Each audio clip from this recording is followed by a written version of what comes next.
Arsenal versus Tottenham, pre-season friendly, but it's still going to be a very, very competitive match for us. It's a North London derby, but not in North London. And this rivalry between Arsenal and Tottenham, doesn't matter where it is, it's going to get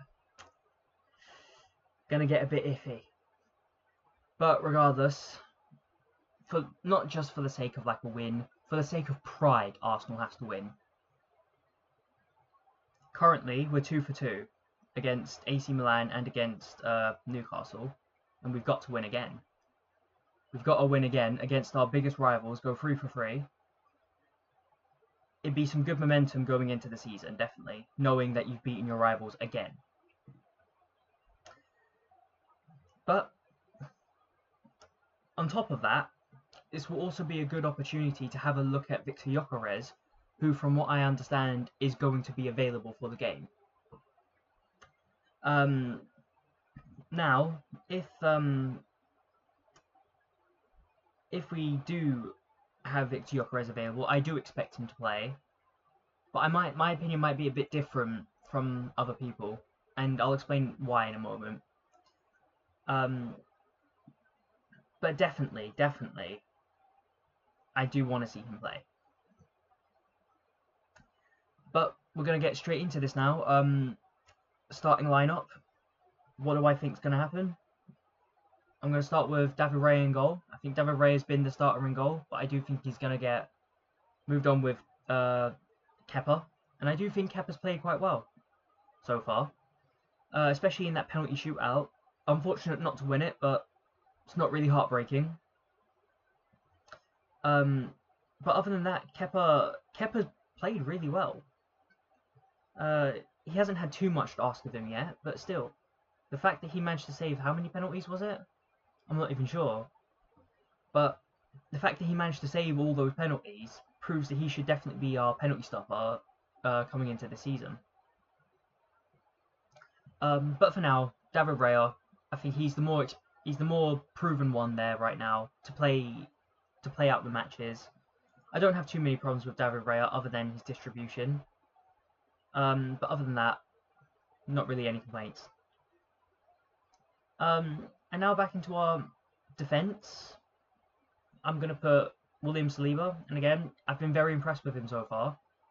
He's looked absolutely calm, but consistently has been there to prevent us from letting a stupid one in. And look, he's so calm. Genuinely, I don't know how he is so calm. And this is why I'm not a defender, because if I was a defender, I'd be panicking.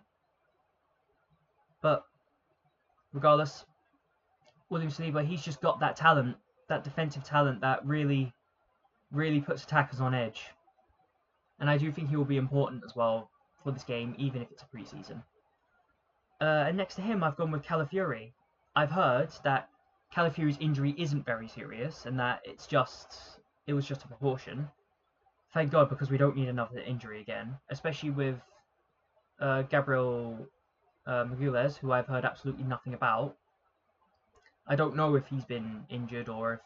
Well, I know he was injured, but I don't know what the kind of status on that is right now. But Calafiori, we're going to need him for the time being. And Calafiori, he has impressed. I can't really complain about his performances in and off the pitch. Still, that looming knowledge that he is a bit injury prone, it does kind of make me sweat a little bit. On the left back, I am going to put Zinchenko. I think Zinchenko has been starting there consistently, and it's just to kind of push on how much of a player he actually is. I do think we're going to sell him. And I do think we're going to try and cash in as much money as we can to fund our pursuit for Eberici Eze. But to be 100% fair, Zinchenko, he has proven himself to be very valuable this pre-season, even if he's getting subbed off for Miles Lewis-Skelly. On the right back position, I've gone with Ben White. I think Ben White has proven himself very, very valuable in the attack as well as the defense. Him partnering up consistently with Bukayo Saka has actually put a lot of pressure on opposition defenders, uh, especially considering that a lot of them tend to double up on Bukayo Saka. With Ben White there, they have an extra player to worry about. However, that does run the risk of opposition teams countering us, but as things stand right now, it has worked out quite well. Into our midfield, and I'm hoping we can start with a full midfield here. So I'm going to start us off with Zubimendi. And Zubimendi, for me, he's going to be our man, absolutely. You can see how he plays. He's so calm under pressure. He very defensively solid, but he's also finding very intelligent passing that even I'm not seeing.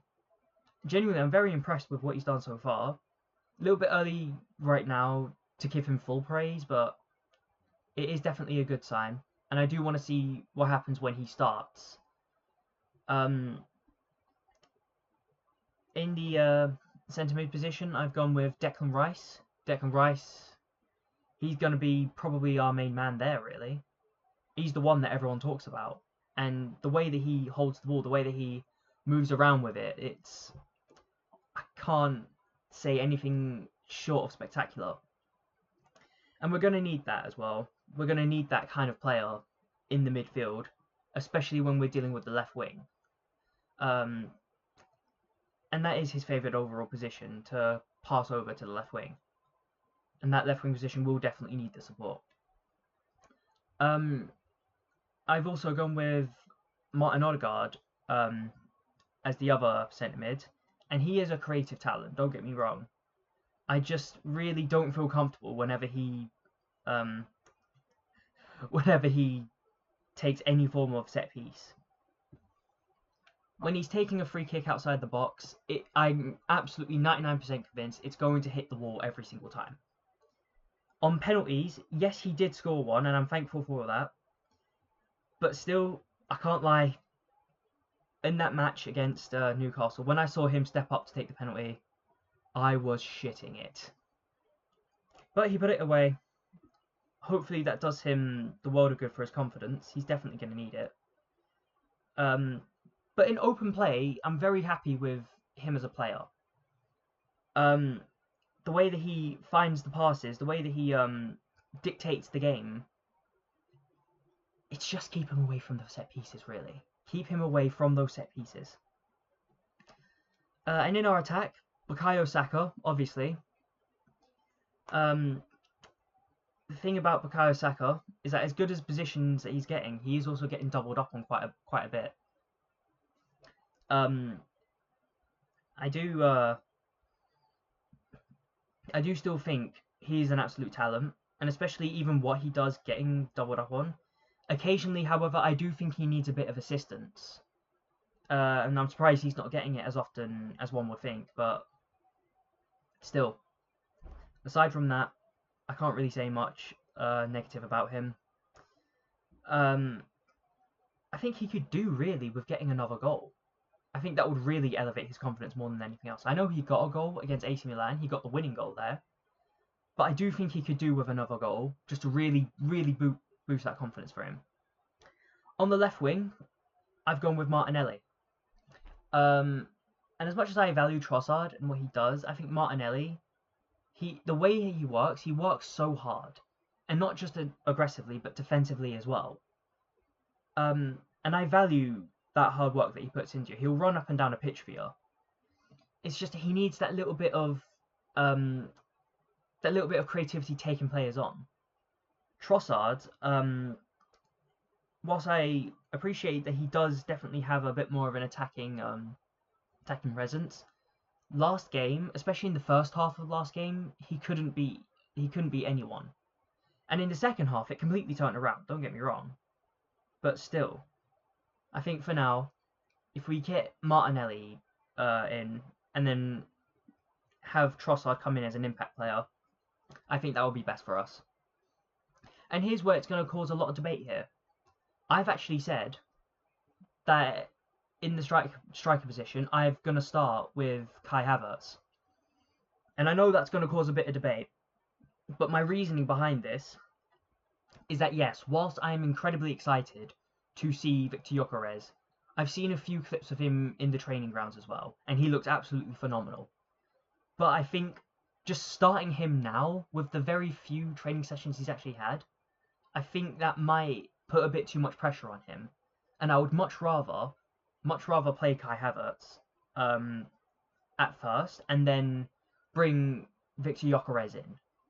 Keep in mind that he's had to travel all the way from wherever, I can't remember where it was, all the way to London to do his medical, then from London to Singapore, just to get with the team, and then from Singapore to Hong Kong. You have to keep that in mind. He's moved around quite a bit. So that's just why I wouldn't start him, but I do want him subbed on.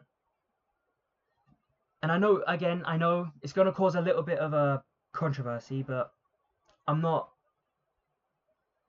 too convinced that starting him is going to be the best of ideas. But let me know what you think down below. Like, share, and comment, and please do subscribe. It really does help out the channels. We have surpassed 60 subscribers. It may not seem like much, but to me, it is absolutely everything. I didn't even think this was going to happen. And now I'm trying to push for 75 subscribers. And I would really appreciate any support that I could get. Thank you so much for watching, and I don't know if I'm going to be live streaming this reaction. I'll try my best, but there's a few things going on right now. But I will try. But anyways, thank you for watching, and I will hopefully see you in the live watch along. Goodbye for now.